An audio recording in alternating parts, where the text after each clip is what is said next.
From Nebraska's trusted news source, this is Channel 8 News at 5. Coming up tonight, a special night of appreciation for the volunteer firefighters who battled the wildfires in Lancaster County. Plus, a warning tonight for parents after it was reported that a man was trying to abduct children in the Eagle area. But first tonight.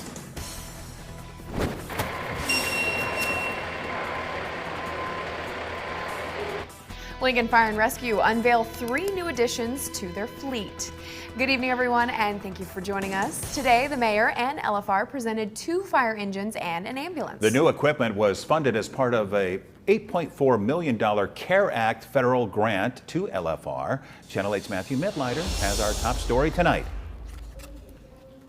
LFR now has 2 new fire engines and an ambulance, which they say will help to increase safety and lower response times to fires. The safety, the technology, and durability of these new engines will allow for a better and more efficient response to calls for service from residents in these neighborhoods. Simply put, public safety is our community's and my administration's highest priority, and we are delivering on that priority. Each engine cost about $611,000, while the ambulance cost $286,000. The new vehicles are being fitted with equipment such as hoses, tools, and communication devices before they are placed into service in the next 3 to 5 weeks. We really try and focus on safety and then performance and how the rig's going to operate. So it's always evolving, things are always changing, and our job is to stay on top of those things and make our apparatus better. LFR says these rigs can be used to fight wildfires and grass fires within the city limits, though it won't be their primary function. They've also ordered a new brush truck, which will help with rural wildfires like the ones in October. LFR says they do work to help with those fires, and rural departments such as the Syracuse Volunteer Fire Department are working to step up their game to handle them as well. The Syracuse department says they recently built their own fire engine out of a GMC truck, a water tank, and a pump installed by a local company. By purchasing and fitting it themselves, they say it only cost about $45,000, while new rigs can cost over $100,000. We got it up and running here about 3 weeks ago, and we've used it twice so far, and it's performed really well. The generous donations from the rural communities as well as the city community also really helps out in the funding of this. That newly built rig was used to fight wildfires in Lancaster County last week and was put to use again on Wednesday at a grass fire which spread to part of a home. Volunteers said they were able to save 2 houses using the truck.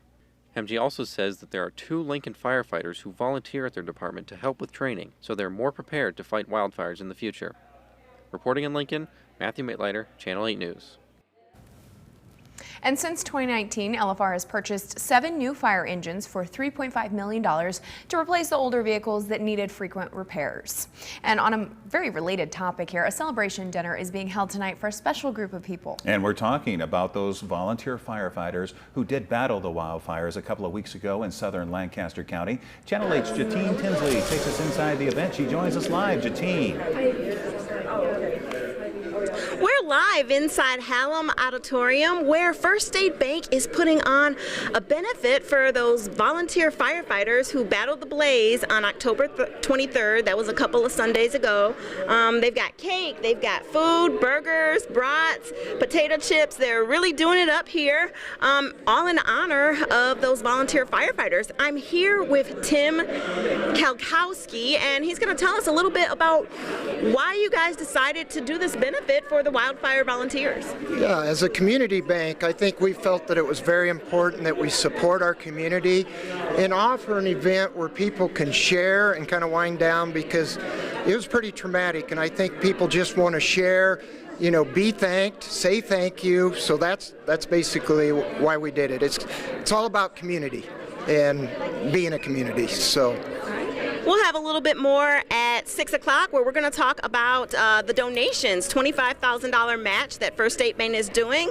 I'm Jatine Tinsley here for Channel 8 News. Back to you in the studio. Oh, that is awesome. They're holding this event as a fundraiser and as a thank you. So, Jatine, thank you. I know you'll have more at 6 o'clock. Other news now. Osceola Fire and Rescue is sharing video of a historic blaze that destroyed several buildings. This video right here is from the 1971 East Side Fire, the last major incident they had on the square.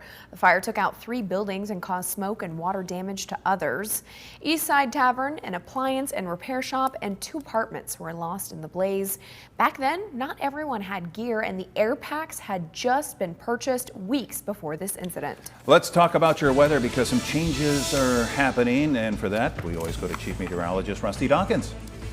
Changes haven't quite got into southeastern Nebraska, but it's knocking on the door. It's really, really close. Now, the wind has still been an issue today. It's out of the south at 10 to 20 miles per hour, but notice just a little further to the west, the wind is out of the north, where there's a cold front right between Lincoln and Grand Island, and so wind is coming from the south for eastern Nebraska and out of the north for the rest of the state, and that means changes are headed our way. The wind is still gusting in some spots like Norfolk at 30 miles per hour out of the north, but Nebraska City at 32 miles per hour out of the south. So that cold front still moving to the east. Now, well off to the west, look at all that snow pushing into the panhandle. They have a good chance of seeing some accumulating snow. Hasn't really started yet, but it is going to try.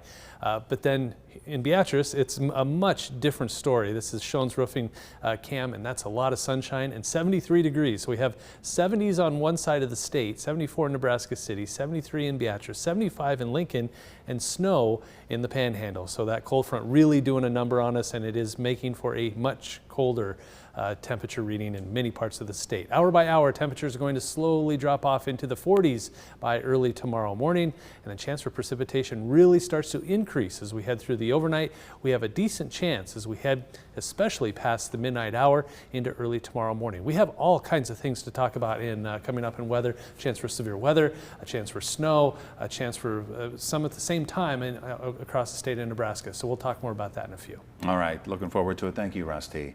A scary moment for some kids in Eagle, just east of Lincoln, a report of an attempted child abductor. Now officials want to get the word out to parents. Channel 8's Veronica Barreto talked to the Cass County Sheriff's Office and has more. Veronica? Eagle Elementary School shared a warning with families after an attempted child abduction was reported this week. Officials says it happened after classes ended on Tuesday. A student told them an older white man with a bald head and a bigger belly was following a group of kids. They say the suspect was in a 4-door gray silver car. He eventually got out to pursue one of the children after the group separated. The child was able to make it home safely. Now the Cass County Sheriff's Office is asking parents to talk to their children. They need to stay in groups if the children need to stay in groups if they can. Be aware of their surroundings instead of being occupied with their smart device or phone. Police say they still have not identified a suspect and the investigation is still ongoing. Anyone with information about what happened is urged to call the Cass County Sheriff's Office at 402-296-9370. We'll have more details tonight at 6. Veronica Barreto, thank you very much. Recently, we got some advice for kids who are approached by a possible predator. A karate instructor demonstrated some moves you can teach your kids. No matter what happens here, if I do this, I poke. Bob, no matter how big he is, how tough he is going to have to react. He's going to grab his eyes, and lets me escape.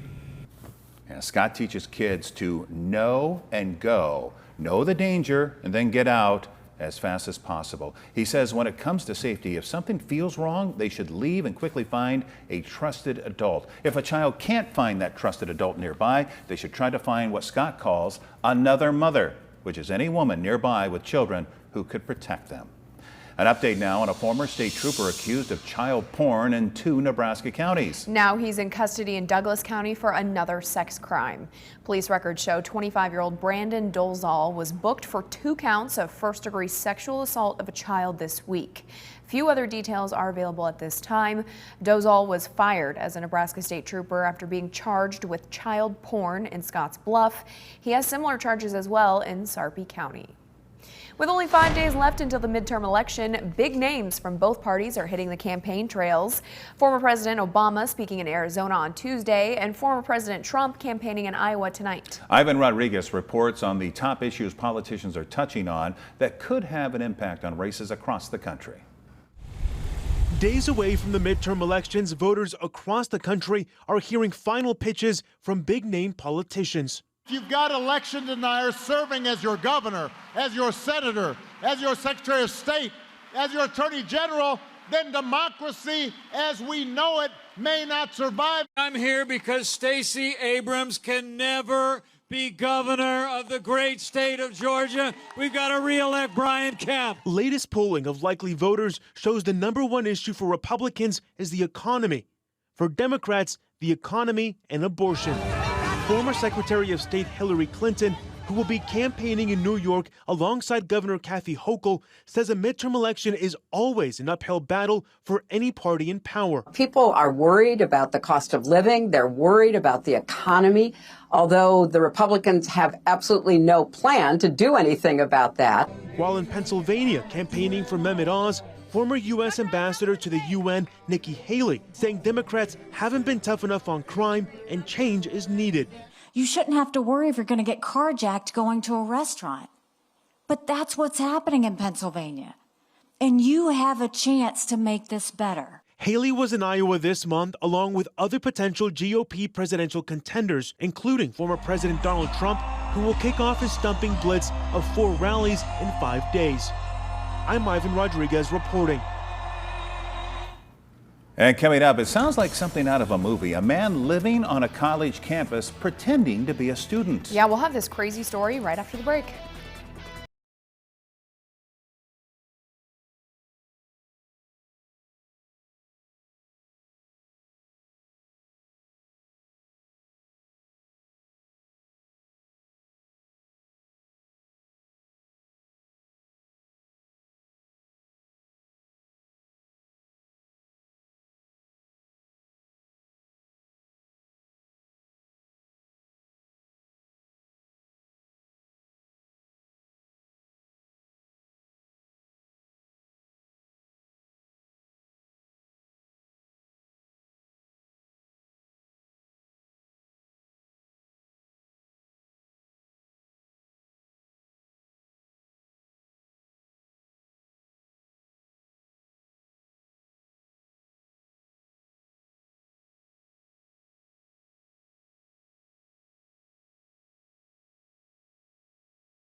Now to one of America's most prestigious universities. Officials at Stanford say a man pretended to be a student there, living in various student housing for nearly a year. ABC's Morgan Norwood has the story. Shock and outrage after a man whose students say they thought was a fellow classmate turned out to be living on campus illegally as a fake student. Student writers at the school's newspaper, the Stanford Daily, breaking the story. I thought he was a student. He said he was a student. William Curry allegedly presented himself as a Stanford student, seen here on his various social media profiles, including Instagram and a dating app. He had a whole Instagram page that many of my friends had already followed that said he was Stanford class of 25, that he was a Koch scholar, that he transferred from Duke. But now reports that Curry was an imposter, posing as a student, even living in several dorms on Stanford's campus for nearly a year. The Stanford Daily reporting he had been squatting in at least 5 different dorms since December of 2021. The Daily speaking with him in a new interview. So what were you doing here? I mean, just, living the normal Stanford life, socializing, meeting people as you do in college.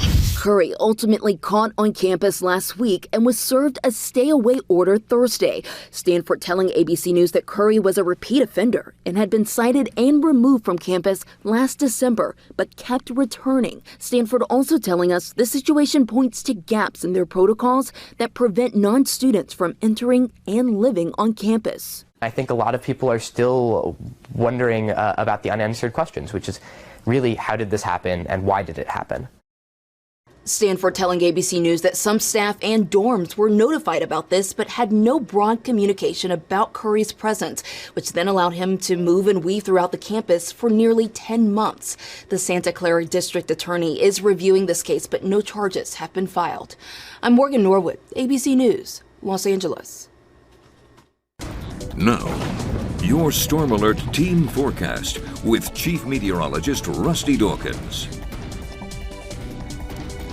First, the good news. I don't think the next thing is going to be bad news, but it's interesting. But this is the good news. The day on Saturday, going to be dry for the game. 11 a.m. kickoff, partly cloudy, eventually becoming mostly sunny through the afternoon. Temperatures trying to warm up. This is a really great November kind of forecast. Temperatures between 40 and 50 or 55 degrees, a little bit of a southwest breeze, a mixture of clouds and sun. That's fantastic. So the game is looking good.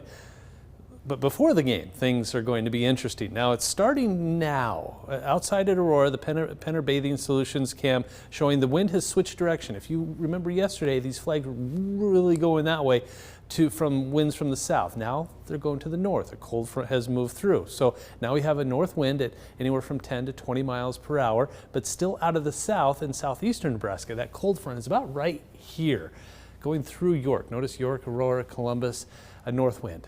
Lincoln, Omaha, Nebraska City, Beatrice, a south wind. And the gusts are from the south too, at 30 to 35 or 36 miles per hour in southeast Nebraska, central Nebraska, out of the north at 20 to 30 miles per hour. So obviously the cold front is about here. Columbus, York, Aurora, Tri-Cities, upper 40s and lower 50s. It's still 75 in Lincoln, but changing in Friend at 63 degrees. So it's just a matter of time. I mean, look at all this cold air just pushing down on the southeastern corner of Nebraska, and if you don't know, if you have no idea what's coming weather-wise, probably going to be a little shock to the system. Look at this, anywhere from 25 to 35 to almost 40 degrees colder than we were 24 hours ago. Already snow flying in parts of the Panhandle, reports of snow on the ground. It's taken a little bit to get stuck to the ground though. It's been very warm, so keep that in mind. Cold front going to push through as we head through 7 p.m. All that snow eventually comes to an end by, I think, Friday, 3 a.m. But the snowfall potential, 1/4 of an inch, 1/2 an inch, maybe a couple of inches in these darker shaded areas. So because of that, winter weather advisory for portions of western Nebraska through 7 a.m. Friday. So that's phase 1. Phase 2 looks like this. This is late Friday night and, late Thursday night into early Friday morning. Scattered showers and thunderstorms going to roll in from the south. Some of these could be on the strong side. As I say that, I'll point out that there's some light snow showers just off to the west by 7 a.m. Friday. Thunderstorms continue until about 9, 10 o'clock in the morning, then everything pushes out. We're left with cloudy skies for the second half of the day on Friday. But because of that, we have a marginal risk for severe weather to the south. And then Friday night into Saturday, This is the interesting part. Rain first by 8 p.m. and then overnight a chance for snow moves in for eastern Nebraska late Friday night into Saturday morning, and then that moves on out. And because of that, one model is saying maybe not much, maybe half an inch, maybe an inch, maybe more. So I kind of smoothed everything out, 0 to 2 from about York to Lincoln, and then 2 to 4 inches a little further east. I mean, that is just a crazy spin of weather over 48 hours. Temperatures tonight in the 30s and 40s, highs tomorrow 40s. It's not going to warm up much. 45 on Friday, then back into the middle 50s on Saturday, and then everything calms down. And it's going to be an interesting 48 hours, but then we get back to some calmer weather conditions. Sunday, Monday, a few showers possible as we head towards the middle of next week, Election Day and beyond. But boy, keep track of what is happening where you're at over the next 48 hours, because there's winter weather advisories out there right now. We may see a few more before it's all said and done for eastern Nebraska. So stay up to date on the weather and we'll help you do that. Well, you could really see the difference with that front coming through, couldn't you? Mm-hmm. Good. It's amazing. Temperature difference. Thank you, Rusty. Negative day on Wall Street today. The Dow falling 147 points. NASDAQ also down about 182. S&P losing 40 points. Here are your numbers. You're watching Channel 8, Nebraska's trusted news source.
Finally tonight, a para-motoring thrill seeker is being hailed as a hero in the right place at the right time. And that place was flying through the sky. Jeremy Roth explains in tonight's Take a Look at This.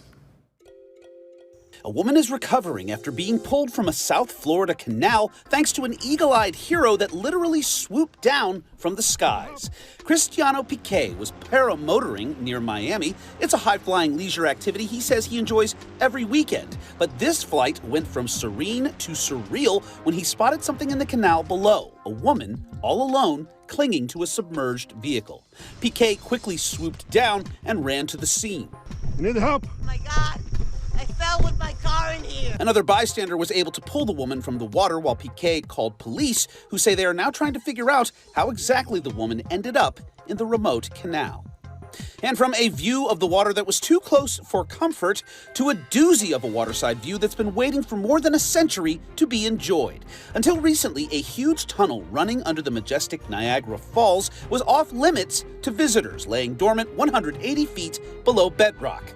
Workers armed with only lanterns, pickaxes, and dynamite spent 4 years digging the tunnel, which discharged thousands of gallons of water at the base of the falls. But now it's reborn as a secret passageway for the public, allowing visitors to venture through the bowels of the world's only fully intact hydroelectric plant of the era and out onto a waterside platform, providing spectacular panoramic views of this incredible natural waterfall wonder of the world. For Take a Look at This, I'm Jeremy Roth. Wow, that is something. All right, let's get another check of the weather. A lot going on. Yeah, we have a chance for storms tonight, and then we have a chance for snow late Friday night into Saturday morning. So just a lot going on. Temperatures dropping like a rock. 45 for a high on Friday. All right, thank you, Rusty, and thank you all for joining us. World News is next. See you back here at 6. With the Channel 8 News mobile app, you'll be the first to know. Get alerts about breaking news and weather, all in the palm of your hand. DQ chicken strip basket? I want in on that. House-made Hidden Valley Ranch, fries, Texas toast, and DQ chicken strips. Let's get delivery at DQ.com. Closed captioning on Channel 8 Eyewitness News is brought to you by Christensen Hearing Analytics. Less than $19,000. Right now, hardworking Nebraskans earning minimum wage are only earning less than $19,000 a year. You just can't make ends meet with that. November 8th, we can do something about it.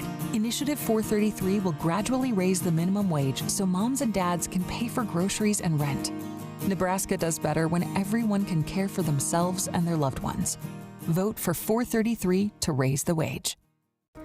Whirlpool baths are known to increase circulation, soothe sore muscles, and improve mobility. The Dream Spa fits into your existing bath area and comes standard with a waterfall spigot, heated seat and back, handheld shower wand, and a wide swing outdoor. Don't overpay for celebrity-endorsed spas. Join thousands of satisfied customers by calling Penner Bathing for upfront pricing. And Penner Bathing Spas are made locally in Aurora, Nebraska. Call now to get your own Dream Spa. During the season of giving,